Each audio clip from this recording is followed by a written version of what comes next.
Okay, just coming up to the Mimico Creek Trail again, and the name of the street that you turn on is Wingrove Hill. I repeat, Wingrove Hill. Good morning. It's around 8:30 a.m. It's my second time on this trail. I'm going to say it's safe to assume that the flooding has subsided a little bit on this trail, but not completely. So I will be encountering, I think, this big puddle up. This one here I encountered last week. It's dried up quite a bit, but I'm expecting one to still be quite the pond up ahead. I changed out my tires from last week. I put my summer tires back on, and when I started this ride today, I changed out my I went to a local park with some nice concrete benches, and I changed out my front brake pads. It was relatively simple. I didn't video it. Okay, so this is where the big pond was last week. So it's completely subsided, which is cool. Very good. Now, what I noticed about this Mimico Creek Trail, it's narrow in places for sure. It does get wider, but I'm gonna take my time and do a little bit more exploring this go around. Like I said last video that I was down here, it's 9 kilometers from my house to the beginning of this trailhead. Now there's lots of trails that branch off into the residential neighborhood. I'm not gonna go over all those, but yeah, I'm liking this path. There's a lot of nice scenery down here. So today the creek is way down. Some of these houses to my right have massive backyards, massive pieces of property. Very nice area through here. To my left, I stopped last week and showed you a little bit of that. I don't have to go over the whole trail again because I already have a video from last week covering quite a bit of it. My new coffee setup. So this is just a cooler bag that I had. I already had that. I'm gonna do, like I said, a proper coffee today. Okay, so I ordered a Stanley French press, 2-in-1 French press and coffee mug. So you can drink the coffee right out of this. I'm not going to do that today. I'm going to drink. I brought my collapsible silicone mug. I'd have no problem drinking out of that if I didn't have a mug. It's just I want to drink out of a mug. I got a coffee grinder. I'm going to grind my own beans.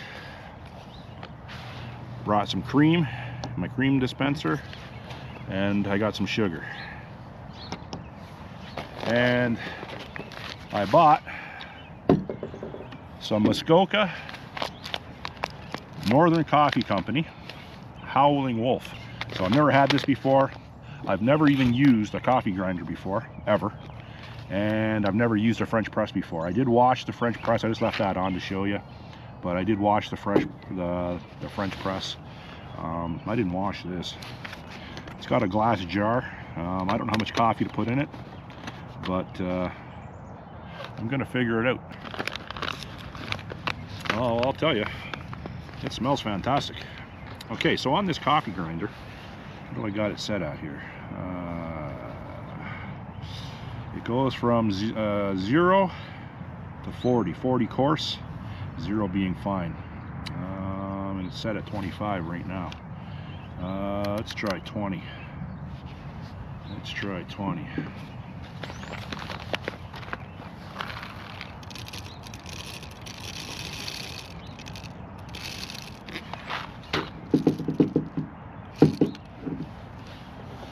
Let's try 20.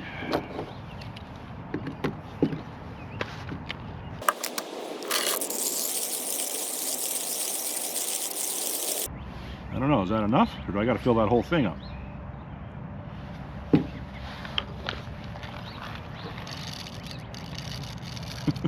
I don't know.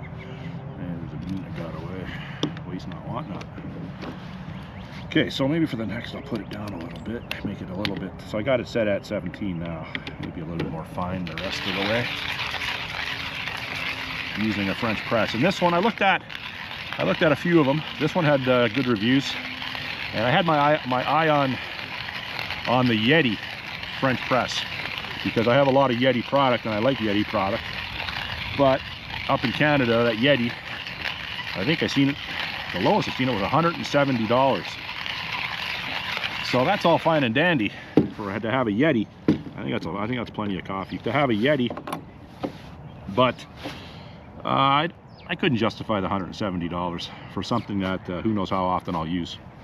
So the difference between instant coffee, the pre-mix Taster's Choice and Nescafe, it's vast. You need a lot of equipment for this. So brought my collapsible silicone kettle again today.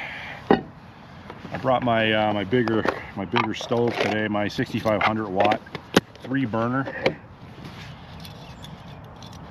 This one, as opposed to my Soto Windmaster, it's quicker, obviously, because it has 3 burners, more wattage, and it's more stable with regards to putting something on top of it. It's got bigger footing, larger footing. My Soto, the base of it's just the isobutane tank.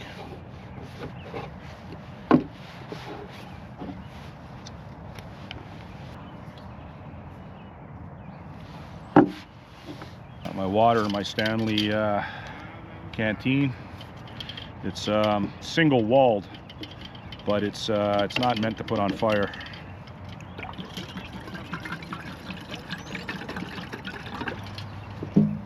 I think that's plenty of water, if not more than I need.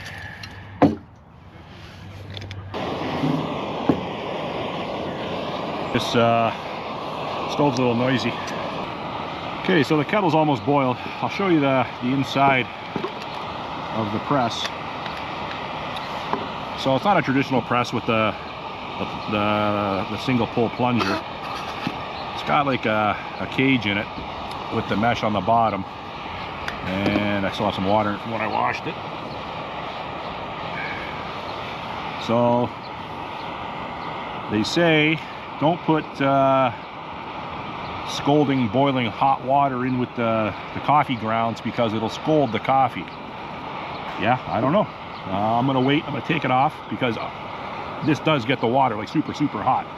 So now obviously it's boiling good. So is that enough coffee? Probably more than enough. Oh, it smells awesome. Love the smell of that. So I'm gonna dump the whole thing in. Oh yeah, that's probably too much coffee. But what are you gonna do? So I'm gonna wait a second or two for that to settle down with temperature. So this, when you put that back on, it'll screw back on. Then the top part opens up, and this stays attached. You can never lose the cap. And then you got like a sippy cup type scenario in here, sippy cup deal. So you could add your cream and sugar and leave in the compressible filter. You can leave it in. I'm not going to do that. I'm going to pour it into my silicone collapsible mug, but I will try it next time without the mug, and I don't think it'll be a problem. You know, what's the difference? You get a little milk and sugar in there. It's got to be washed anyways. It's well constructed. It's dual walled. So they say, from what, you know, when I say they, I mean other videos I've watched. You put your coffee grounds in, which I've already done. You stir it up, and you leave it for about 3 minutes before you can, it's my cup, my mug, before you compress it, filter it out. So I'm a little on the impatient side. So I'm gonna pour the water in now. Yeah, it's hot. If I scald the coffee, I scald the coffee. Yeah, I think it's going to be a pretty strong cup of coffee. I brought one of my long titanium sporks. Oh, it's already looking good. So when I watch the videos, people just left it sitting like that, but I don't want it to get cold, or it won't get cold, but I don't want it to lose any more temperature. So I'm gonna leave it for 3 minutes. Okay, that was approximately 3 minutes. So you just take, I call it the plunger, I guess it's the press. Hopefully I didn't overfill it with water.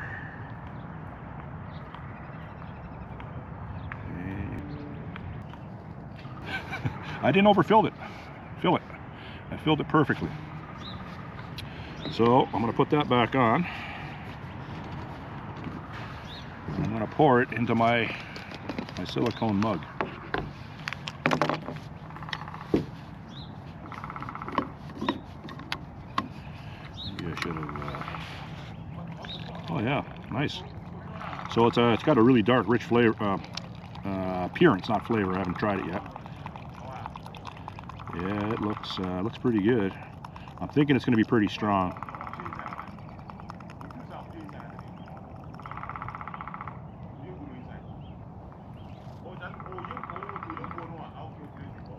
Yeah, that might have been. Smells good. Might have been too much coffee grounds. So in the black one, I have my sugar. I just eyeball it with my sugar. I don't put too much in. I usually 1 teaspoon of sugar and a little bit of cream.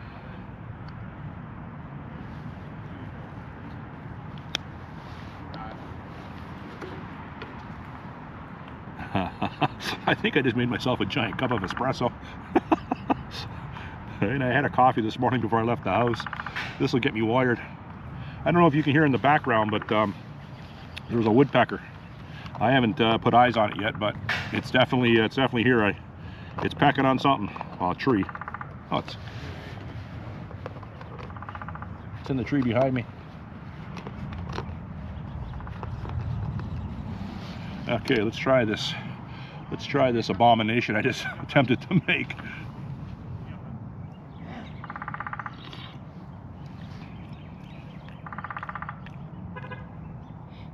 It's not bad. It's strong. Definitely strong.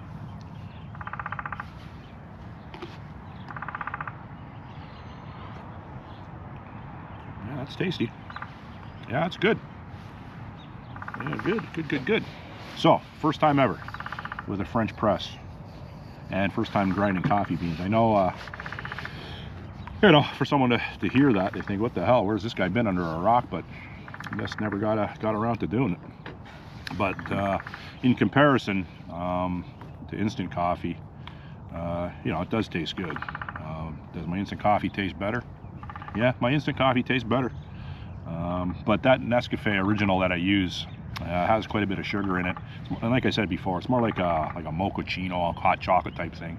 So it's like a flavored coffee. It isn't. They say it isn't, but I think it kind of is. And it's the first time having these beans. First time this whole setup. You know, exception of the kettle. But yeah, it's good. You know, it's a lot of extra stuff. But if you're trying to impress someone, it's a good setup. And also, I forgot one thing. On my bike carrier, I brought a little breakfast. I didn't have breakfast today. And I brought a little treat. Don't judge. I brought a pecan tart. These are definitely my kryptonite. I love pecan tarts. I brought it in this container so I didn't demolish it on the way here in the back of my bike trunk. But in the event that I came across a she-squanch, you never know out in parked wooded areas who you're going to come across. I brought another one. Now, if a she-squanch doesn't come across my path in the next 5 minutes or so, I might have to eat both. But such is life. I'm going to continue after I finish my coffee.